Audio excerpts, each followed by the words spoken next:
Mobility Science for Drummers. Welcome, drummers of YouTube. So my name's Brandon of Drum Mechanics, and what you're about to see is an academic video that breaks down everything you need to know about improving and keeping mobility as a drummer. So if you're struggling with discomfort in your body, or you just want to figure out why your yoga and your stretching is not sticking the way you want it to, there's some really important reasons why.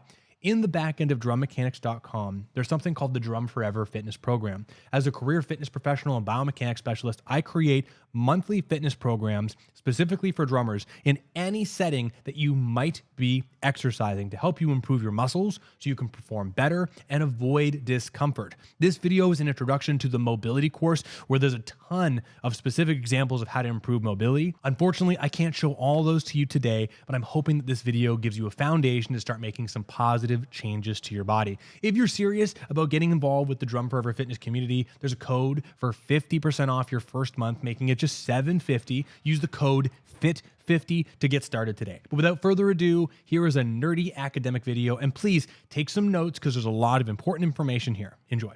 Drummers and mobility. So drummers, this is going to be a lengthier introduction video that gets into the science of mobility.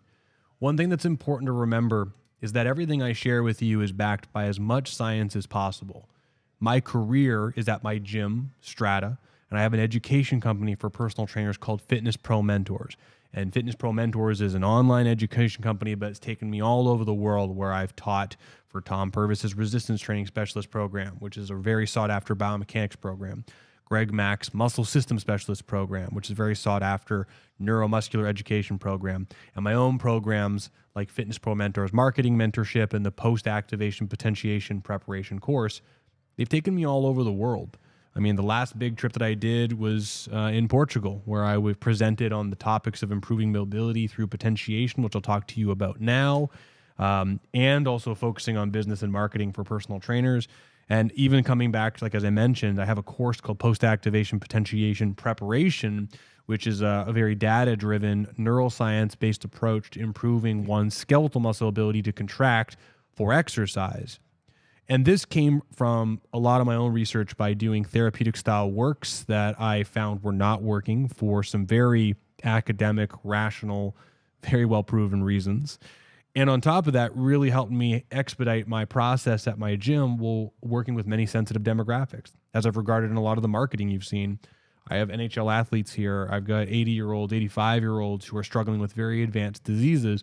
And everything I'm about to share with you really is at the crutch of that process. Because if you understand, I want to improve mobility and I want to keep it, things like stretching and foam rolling and therapeutic guns very much lack long-term validity without some risk. So all I want to do is share some of the education with you to try and just help you support your rationale as to what you want to do.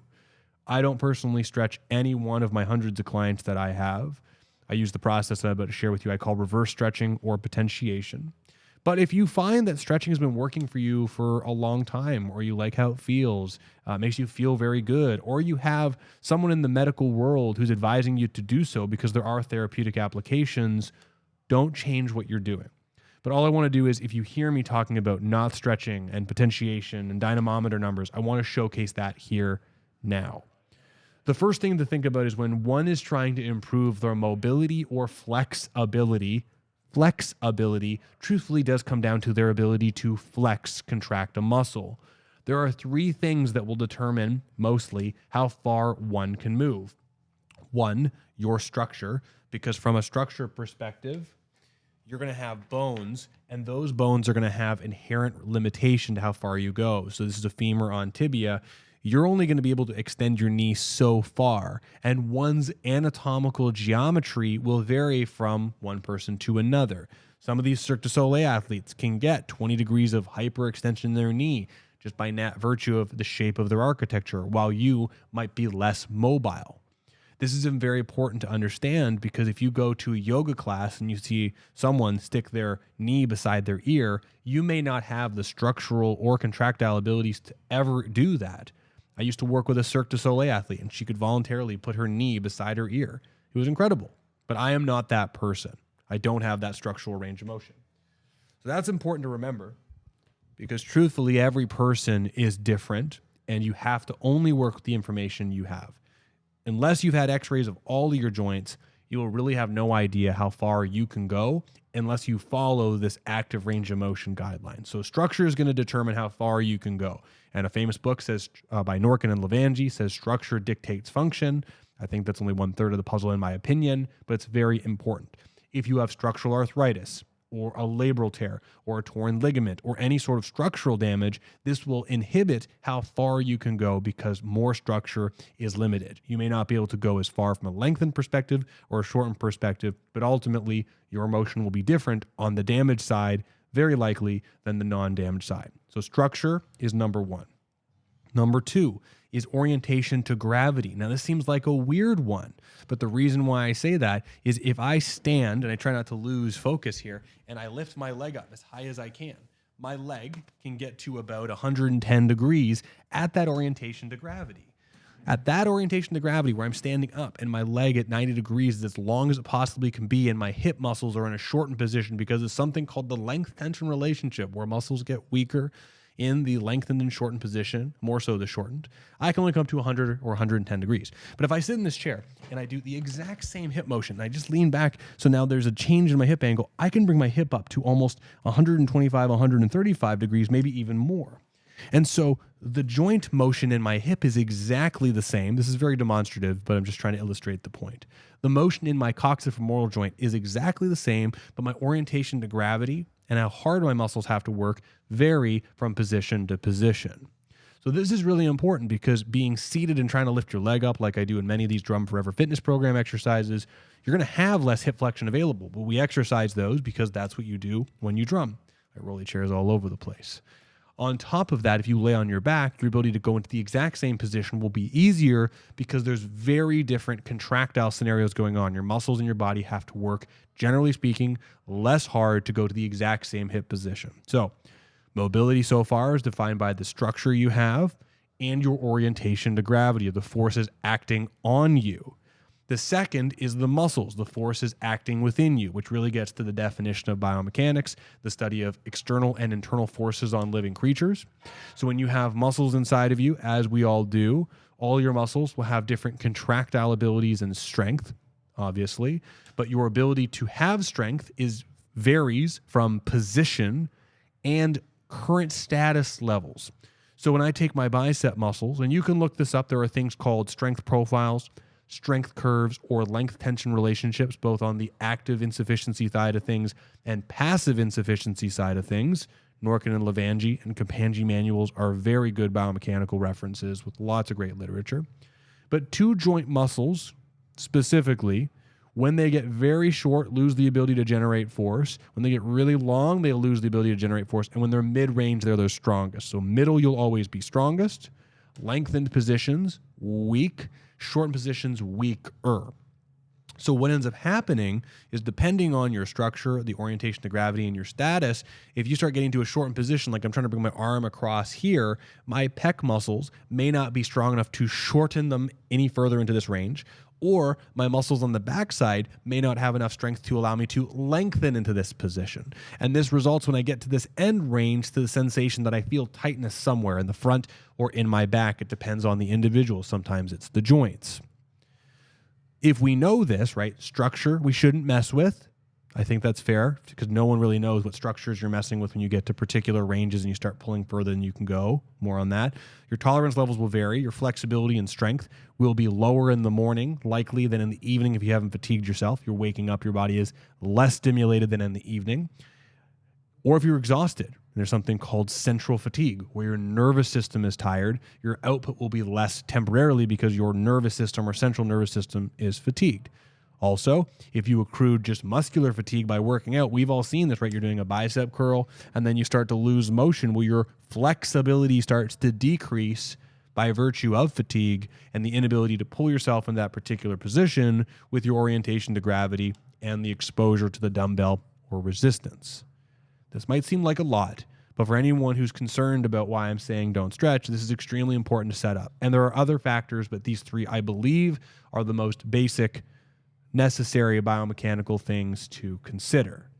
Now, once we have that information, the next question that comes up is active versus passive stretching, Because if you're trying to enhance mobility, if you do something passively where you force yourself to go further than you can go, or someone else or something else takes you further than you can go, you will not have control there. Versus actively, your body learns how to do it. I always think back to the very cliche 90s video where you see someone trying to learn how to play golf or tennis. And an instructor, usually to a female trying to learn how to do this, and a handsome instructor trying to woo them, will come out and put their hands on the outside of their arms and hug them and do the golf swing for them, or move their hips for them, or do the tennis swing for them. They are passively, to some degree, moving their body, while the individual who's trying to learn the skill never goes through any of the trial and error processes associated with neuroplasticity to actually get better at swinging the thing, doing the skill. Same with drumming. Someone's holding your hand and they do a rudiment for you. Like, look, you did a paradiddle, but you didn't actually do it. Your nervous system never came up with the long-term or short-term skill to develop it. When we think of range of motion, right? Stretching is usually I go back to here, I grab something external, and I pull myself further than I can go to enhance my range of motion. Well, food for thought. 1, would you ever pull a car door open further than it could go? Absolutely not. That seems insane, right? Why would you take your $30,000 car, whatever car it is, maybe you got a nicer car than that, and your car door can open approximately 60 degrees from the hinge, and you know that it can't go up and down because the hinge only goes one direction, in and out, and then you can't really push it any further because there's structure in the way. Well, this is what's going on with our body, right? When I'm in this orientation here and I pull my arm back as far as I can only go so far before I feel a level of tension that restricts how far I can go. Now, in the front, I do actually feel tension here. But despite my anatomical knowledge, I don't know, is it pec major, pec minor, anterior delt? Is it one of the rotator cuffs on the anterior aspect of my arm? Is it the brachial plexus that's in this area? Is it a series of arteries and veins that runs through the anterior aspect of my arm? Is it shoulder tissue? Is it my bursa? Is it? I don't know, and you don't know, because there are so many things that are hamburgered into one spot. If I had a hamburger here sitting on the table, bun, meat, cheese, meat, bacon, lettuce, hot sauce, bread. If I push my finger down into it, or I try and pull on the sides of it, there's literally no way that I can bias just the meat without pulling on the lettuce, the cheese, or the bread. And that's what I'm suggesting here. You literally, no one without X-ray vision has any idea to interpret the sensation and feeling inside your body. So that's important, because you might be stretching a muscle that has the tolerance to actually stretch it, but you also might be stretching a soft tissue that does not have stretch tolerance or should not be pulled on. Also, the car door, the bones, may not be able to go any further.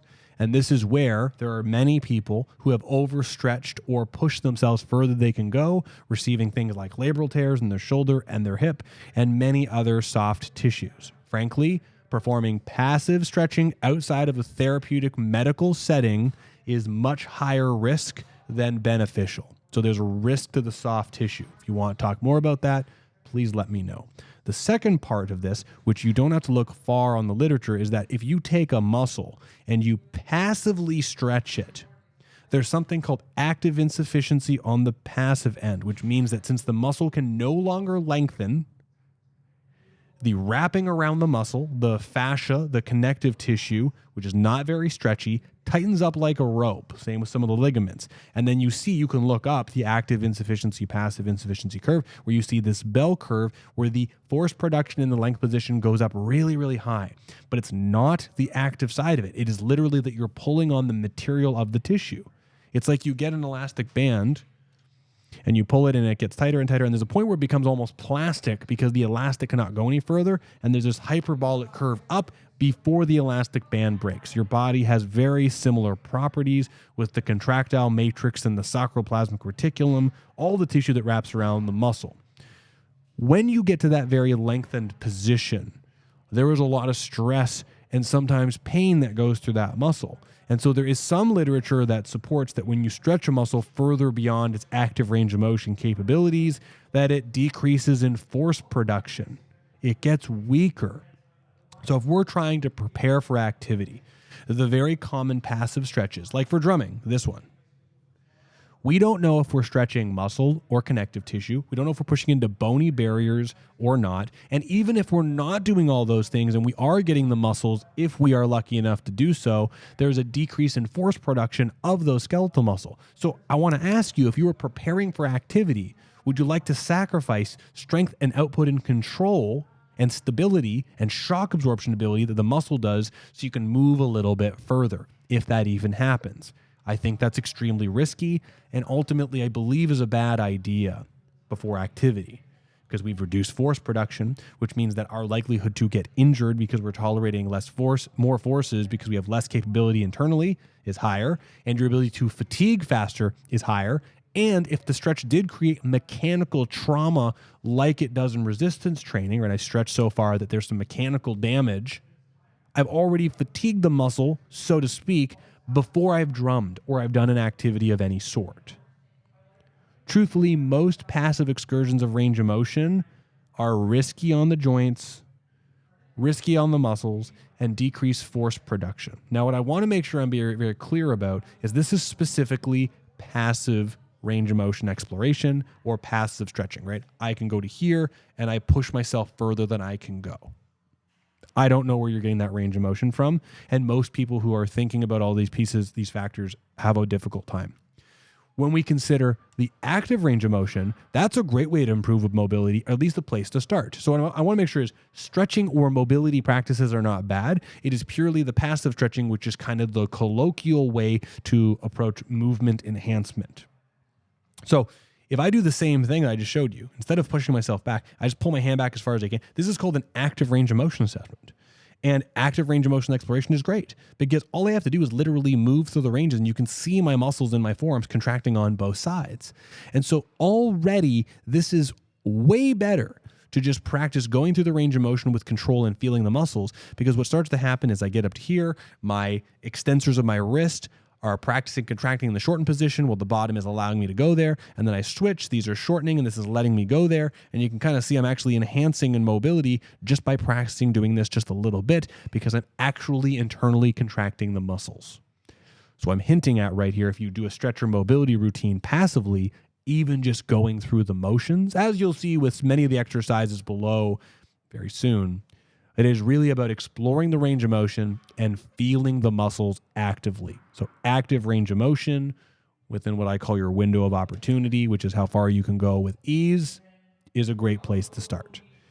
Now, it is important to recognize that you don't have to look very hard to find something called the stretch shorten cycle, which is associated with range of motion and movement. And we use with drumming quite a bit, because if I have a drumstick or I'm practicing doing a stroke, I'm hitting the table quickly, there's a component of slight stretch, contract, slight stretch, contract. But this is all done actively. Boom, boom, boom, boom, boom. Stretch on the palm, a little bit of tension, helps me get kinetic energy storage and redistribute it as potential energy. Boom, boom.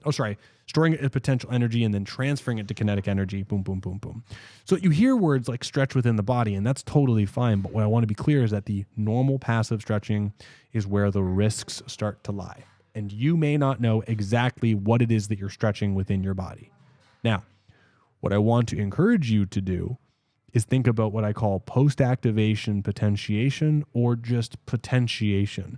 Other synonyms, like you heard me say activation, are very, very common. The reason why this is important is that whenever you learn something new, you potentiate specific motor cortexes in your brain that stimulates your brain to your central nervous system to your periphery or your peripheral nervous system, the appendages, if you will. And over time, when you're learning a new thing, like drumming or range of motion, the entire body has to become involved to some degree, because if I'm using my fingers and I'm trying to get better at doing this, the signals have to go from my brain through my body, through my central nervous system, all the way up to my brain, and then come back down. And there's neuroplasticity, in which there's a short-term learning phase and a long-term learning phase. And that's very important, because if you want to improve mobility and keep it, what we want to do is a few things. One, respect the anatomy by virtue of just going as far as you feel comfortable. If you perform just an active range of motion assessment where you can see where you can go to and you can see where you go to without too much discomfort, this is all you need to do, which makes things extremely simple. Going back to the post-activation potentiation, which I'll refer to as PAP going forward. PAP is a skeletal muscle phenomenon that is based off of your contractile history of those muscles. So if you've been stronger, you've lifted heavy weights, you have a higher level of potentiation than someone who has not accrued strength. When you stimulate the PAP mechanism, which I like to say you're preparing for PAP, there's an increase of things like calcium sensitivity, which helps to make your muscles contract at a higher level more readily. There's also a greater recruitment or a modification of motor recruitment, which means you're actually using less motor units or less muscles to do the movement the second time because those muscles that you are using are stronger and more efficient. There's increases in something called the H reflex, which is basically your nervous system's frequency to those muscles. So you get more information faster to muscles to help it contract. And one would argue that there's a change in something called the pennation angle, which makes you more mechanically advantageous, purely from a mechanics perspective, to perform with those muscles. Way more on that if you want to look into that. You can get the phosphorylation of light chains, and it gets a little bit crazy. Truthfully, though, post-activation potentiation, or PAP, is not something that I've coined. It's something that my friends and I have explored quite a bit in a nerdy sense, but you can find it in sports performance worlds all the way, for decades. Many people have been using it to help prepare athletes for explosive and powerlifting style activities. What it is when you contract a muscle at a high level in a position you've got control over and there's no pain or fatigue, that muscle will produce higher amounts of force to subsequent contractions after a very short period of time, but most of the literature will regard somewhere between 180 seconds and 15 minutes. But I've seen it work within seconds. This potentiation improves your muscles ability to generate force. And that's a really important thing, because if we're talking about improving mobility, which we talked about, structure, a factor we cannot change, orientation to gravity, to some degree, depending on what we're doing, we can't change, like being on the drum throne and using our leg. And number 3 is the contractile capabilities, or our muscles ability. We can change that. So what's very interesting is if I take my wrist, let's see if I can demonstrate this, right? Take my wrist back and I go back to here, right? The common thing to do is to push my hand further back than I can go. Well, if I take my hand, instead of shoving it back, I'm going to do something that I call reverse stretching. I'm going to take my hand, put it on the back side, and from this shortened position with this muscle, I'm going to push back into my hand. So I'm going to just shove back and contract and try and contract these muscles for just 3 seconds. Good, relax. And if I do the same range of motion, you can already see it's increased in range of motion just by doing one of those contractions. Now, you'll see in many of these demonstrations, I'm going to advocate you do more than one contraction, but this is my point, is that the potentiation effect to improve your muscles' ability to generate force is very fast if you do it strategically and you do something that my colleagues and I called speak the language of the body. And the muscles speak the language of tension and sensation. So if you can really focus on the sensation aspect, this idea of reverse stretching or potentiating a muscle is a very organic or internal positive process to help you move better and feel better, which is really, really, really cool. The other side of this is that if we think about the active process of your body doing the contractions, neuroplasticity is an important factor when we consider this and how you maintain mobility for your entire life. Why do muscles get weaker and then get stronger so quickly? Well, truthfully, I can deadlift 500 pounds on a trap bar. I don't need to be prepared for that level of contraction all the time. So your body can have that level of contractile strength or power available to it, but you don't need to have that level of stimulation through your nervous system at all times. In fact, your body has to triage between digestive processes, brain function, and other parts of your body. So it's very strategic to not use all the money in your bank account all the time, but also is very easy to open up your phone and access your bank account. It's very easy, if you can deadlift 500 pounds, to stimulate that tissue and be prepared to do it faster. So if you look at post-activation potentiation and neuroplasticity and skill development, there is something called short-term potentiation and long-term potentiation.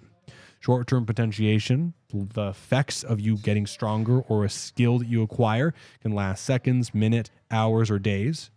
The effects of longer-term potentiation can be days, weeks, months, and sometimes years.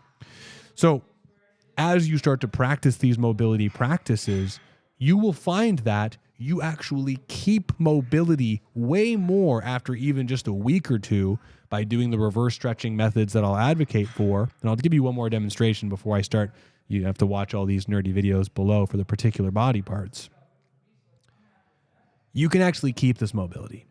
And this is what's really powerful. It's less stressful, less risky, far more effective, way more literature to suggest all of everything I'm suggesting is more likely to be true and more beneficial and less risky than the passive stretching methods. But you can keep it because the mobility you acquire becomes a summation of strength adaptations, a little bit of muscular adaptation like strength, positional, how much length you have control over, and then really also the awareness of those pieces. And once you start to acquire it, it becomes easier and easier to go into those ranges.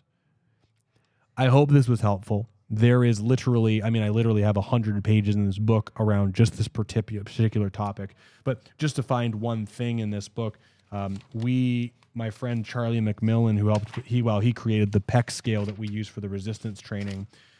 He did a study on his clients. He's a personal trainer like I am, the same biomechanics background. He did some testing. Where is the chart here? Where he had about 20 people perform 1 second contractions. Like I show you, here we go. 28 people, you can see this chart here. And I know you can't see the chart, but of the 28 people, he performed a potentiation contraction with them, just one, and did another one 90 seconds later. And all 28 people got stronger. And then you go, okay, well, that's great. Well, how does that affect range of motion? Well, he did the same thing on 14 of those people another day. And then what he did was he assessed the range of motion, did a contraction, assessed the range of motion, did a contraction, did another contraction, and assessed the range of motion. And of the 14 people he did this on in his own personal practice, they all saw strength changes and range of motion improvements, which is very, very cool.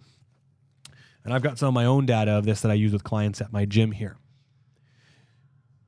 I want to be clear that for all the drummers here, I have absolutely no reason to force you to believe that I am right. And in fact, if you really think about it, it would be being a fitness person, biomechanics person, it would be to my advantage to just give you better stretching exercises than everyone else. From a marketing background, it would be much easier to do that, to be quite honest. But the reason why I'm so passionately sharing the information that I am here is to help you understand better practices that you can use going forward. Because most people believe that muscles are like elastic bands and stretch like elastic bands, but they're not. The contractile filaments that they have are much more material, rope-like in nature. They don't have stretching qualities.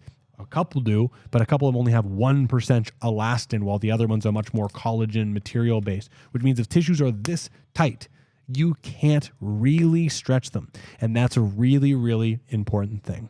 Anyway, this is the introduction video. As you can all tell, very deep and nerdy, a little bit over the top for drummers, but if you really want to make sure you're learning as much as you possibly can about mobility practices, this is the best introduction I can do without going completely crazy into our PowerPoint. Stay tuned. You will see a ton of mobility exercises below.